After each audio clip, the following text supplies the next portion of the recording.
Il y a des cimetières dont l'atmosphère étrange et inquiétante inspire les plus terrifiantes légendes. Ce serait le lieu privilégié des feux follets, des fantômes et des vampires. La plupart d'entre nous ne croient pas à ces chimères, et pourtant, il y a quelques années à Highgate, près de Londres, se sont déroulés des événements terribles qui laissent penser que peut-être les vampires n'existent pas que dans notre imaginaire. Tout a commencé en 1967, lorsqu'un soir, deux lycéens qui rentrés chez elles ont emprunté un raccourci en passant par le cimetière de Highgate. Malgré l'ambiance lugubre qui règne, Molly et Jane plaisantent avec insouciance. À cet instant, elles sont loin de se douter qu'elles n'oublieront jamais cette froide nuit d'octobre.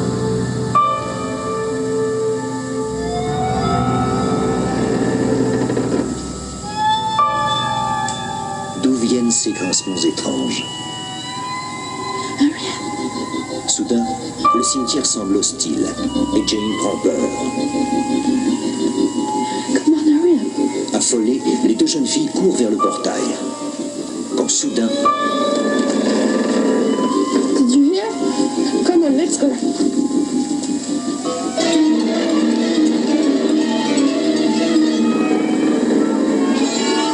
vampire, c'est pas le comte Dracula, c'est pas le gigolo, c'est pas le danseur mondain. C'est un être hirsute, abominable à voir, qui sent extrêmement mauvais, qui sort de son tombeau, qui est extrêmement poilu, qui a une peau transparente, translucide, à laquelle les médecins aujourd'hui s'intéressent beaucoup sous le nom d'une maladie connue sous le nom de porphyrie. Les vampires sont des êtres qui ont vécu, qui ont une vie normale et qui, au terme de cette vie, se réveillent morts-vivants. Ce qui veut dire qu'un certain nombre d'individus sont plus particulièrement amenés à devenir vampires. C'est le cas par exemple des suicidés, c'est le cas des gens qui sont morts de mort violente, etc. Terrifiées, Jane et Molly ont l'impression que quelqu'un les suit.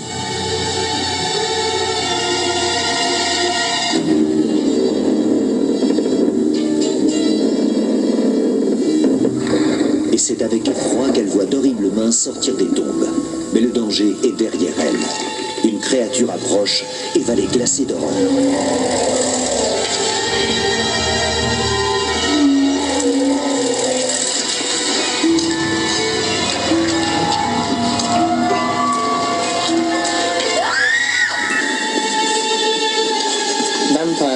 Les vampires ont toujours été parmi nous. Quand je parle de vampires, je parle du phénomène que l'Église a toujours décrit depuis des siècles. Une entité démoniaque qui possède des qualités de prédateur et qui aspire les forces vitales des gens et des êtres vivants pour provoquer leur destruction et leur mort. L'horrible rencontre qu'ont fait Jane et Molly a défrayé la chronique. Peu de temps après, on signale qu'il y a d'autres phénomènes incompréhensibles dans le cimetière. Alerté, le révérend Sean Manchester se rend sur place.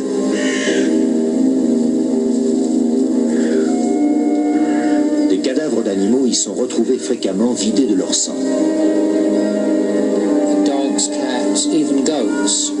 Des chiens, des chats et même des chèvres ont été trouvés complètement vidés de leur sang. Le nombre d'animaux massacrés par ce vampire s'élève à plusieurs centaines. Et cela a déclenché une telle angoisse au sein de la population que les troupes de vigiles se mirent à garder les animaux. Parfois, ils étaient même armés, parce qu'ils étaient très inquiets. Les articles sur les mystérieuses mutilations se multiplient. On commence à parler du vampire de Highgate et certains pensent qu'il y a sans doute des victimes humaines.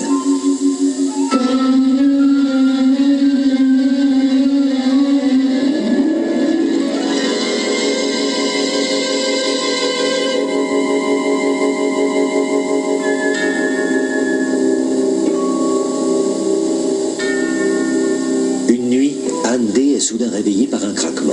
Sa sœur Lucia est en train de se lever, le regard fixe comme une somnambule, elle se dirige vers la fenêtre. Anne se souvient qu'elle a lu dans le journal que le somnambulisme est un des symptômes des victimes de vampires. Dans les mois précédents, j'avais déjà exprimé mon opinion en première page du journal local, le Hampstead Highgate Express, dans l'espoir que des personnes me contactent. Et la sœur d'une jeune fille, prénommée Lucia, qui avait une vingtaine d'années, m'a contacté. C'est ainsi que je fis la connaissance d'une personne qui allait être la victime de cette présence démoniaque à Highgate.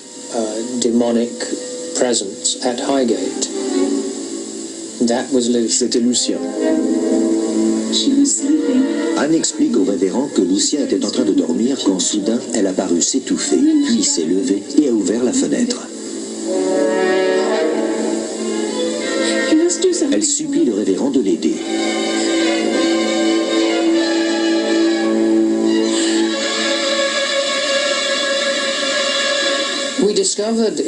Nous avons découvert chez Lucia des symptômes proches de l'anémie. Elle était pâle comme une morte et portait au cou les marques caractéristiques des trous dans ses veines bleues que nous avions déjà constatés sur d'autres.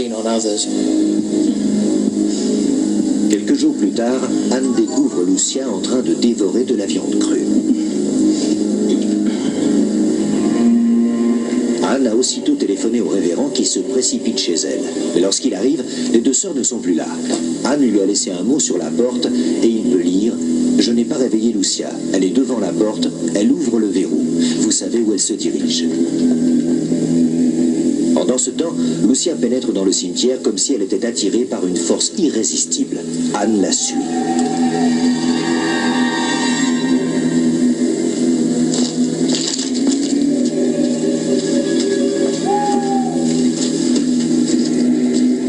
Lucia marche entre les tombes. Elle semble savoir où elle va.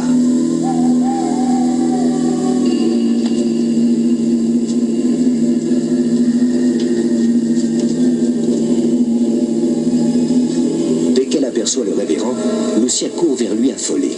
Il faut sauver Lucia. Calm down. You must not wake her up. You must save her, Reverend. You must not wake her up. You must save her. Leave this to me. Sean Manchester lui demande de lui faire confiance. Lucia se dirige vers un caveau au fond du cimetière. Et soudain, des bruits inquiétants envahissent la nuit.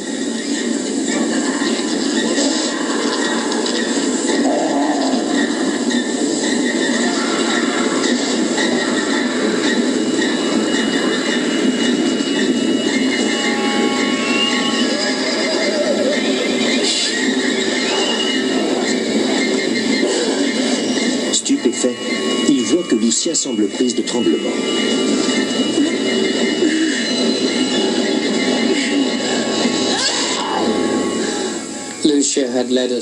Lucia nous a conduits jusqu'aux catacombes et elle est entrée en transe. C'est à ce moment-là qu'elle a crié, a arraché le crucifix et l'a jeté par terre, indiquant par là que quelque chose de plus fort, de plus sombre, de plus sinistre la possédait en cet instant, dans cet endroit. Il sait que seule la croix peut la sauver. In the name of Christ!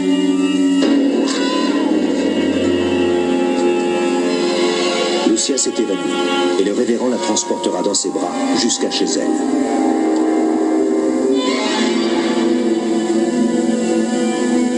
Sean Manchester est maintenant certain qu'il y a un vampire au cimetière de Highgate. En quelques jours, la nouvelle se répand jusqu'à Londres. Une véritable chasse aux vampires est organisée pour la nuit du 13 au 14 mars 1970. Des centaines de badauds se sont rassemblés aux abords du cimetière et le révérend Manchester conduit les plus courageux d'entre eux vers le caveau où s'était arrêtée Lucia quelques nuits auparavant. Mais l'entrée est scellée.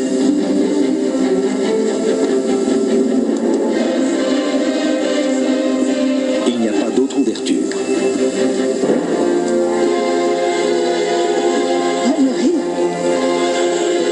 Quelqu'un semble avoir trouvé un passage derrière le caveau. L'affaire de Highgate m'a paru vraiment passionnante parce qu'elle a, à l'époque, défrayé la chronique en 1970, dans la mesure où des centaines de personnes sont allées sur place le jour où Sean Manchester et une équipe de ses amis ont décidé d'aller exorciser ce vampire dont on parlait depuis 1969, il y a eu plusieurs témoins. Et ce qui était absolument extraordinaire, c'est que la BBC était là, d'autres chaînes de télévision étaient là, et la police également était là pour assurer la protection des chasseurs de vampires. On n'imagine pas une telle chose, par exemple, à Paris, au cimetière du Père-Lachaise. C'est avec appréhension que le révérend pénètre dans le tombeau, imprégné d'une sinistre odeur de mort, où sont alignés plusieurs cercueils.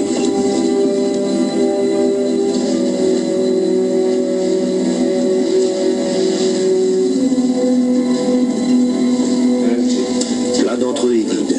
Serait-ce celui du vampire?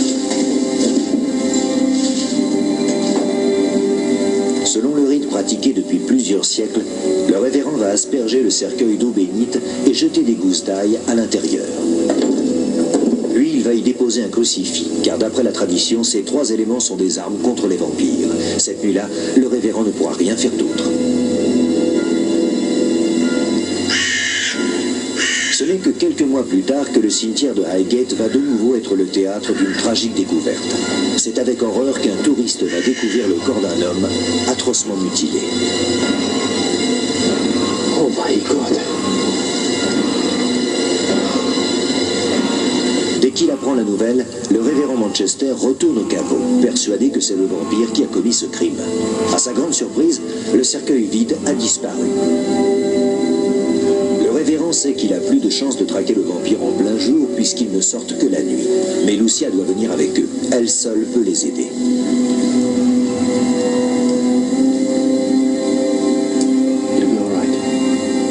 C'est avec réticence qu'elle a accepté de venir. Dès qu'elle pénètre dans le cimetière, son sang se glace. Une sensation étrange envahit tout son corps et c'est d'une voix rauque et méconnaissable qu'elle va désigner où se trouve le vampire. Evil is triumphant here. Le mal triomphe ici. C'est donc dans ce caveau que peut-être se trouve le monstre démoniaque qu'il faut anéantir. Étrangement, la porte n'est pas scellée. Et le révérend reconnaît le cercueil qui avait disparu de l'autre tombeau. Ce qu'ils vont découvrir alors, ils ne pourront jamais l'oublier. Quand nous l'avons ouvert, nos pires soupçons ont été confirmés.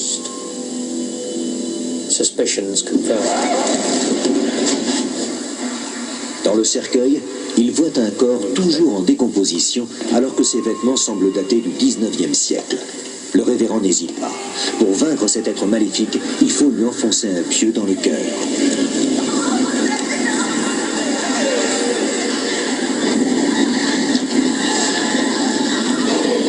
Et si ce n'était pas le vampire? Alors, ce serait un terrible sacrilège. Mais la nuit tombe, il faut faire vite. Sean Manchester se résout à ne pratiquer qu'une cérémonie d'exorcisme. D'abord, il trace un cercle avec du sel tout autour d'eux pour se protéger. 4 chandelles blanches ont été disposées aux 4 points cardinaux.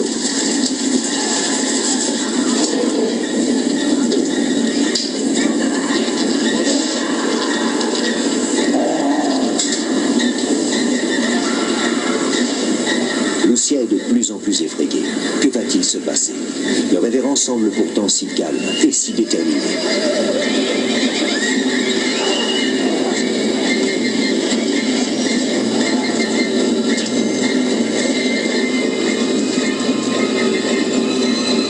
Tout est prêt.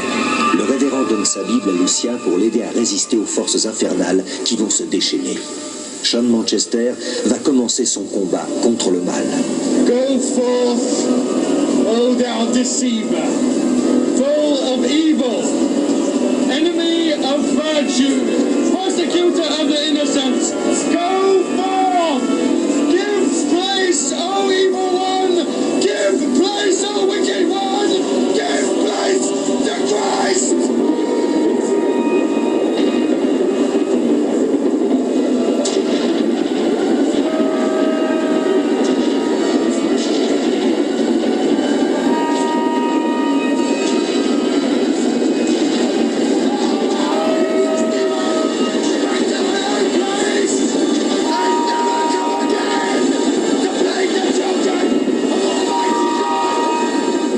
l'exorcisme a réussi. Le corps devient en quelques secondes un squelette. Je crois qu'il y a certaines formes surnaturelles. Je crois aux fantômes. J'ai eu une ou deux expériences qui semblent aller dans le sens des fantômes. Mais je ne crois pas aux vampires, particulièrement dans ce pays. Je ne pense pas qu'il y ait de telles choses. Je pense que c'est le produit de l'imagination de quelqu'un, mais qui sait? Signe de Dieu ou simple hasard, la Bible s'est ouverte à ce verset. Assure-toi seulement que tu ne mangeras point le sang, car le sang est la vie. Le cauchemar était-il enfin terminé? Par la suite, un autre cimetière est devenu suspect. Cette fois, c'était le cimetière de Great North à Londres, pas très loin de Highgate, mais plus au nord. Là encore, des animaux, et même des jeunes enfants, furent atteints des mêmes symptômes que nous avions remarqués les années qui précédaient sur des gens comme Elisabeth, Lucia et d'autres. Et nous savions vraiment qu'il y avait une force qui agissait.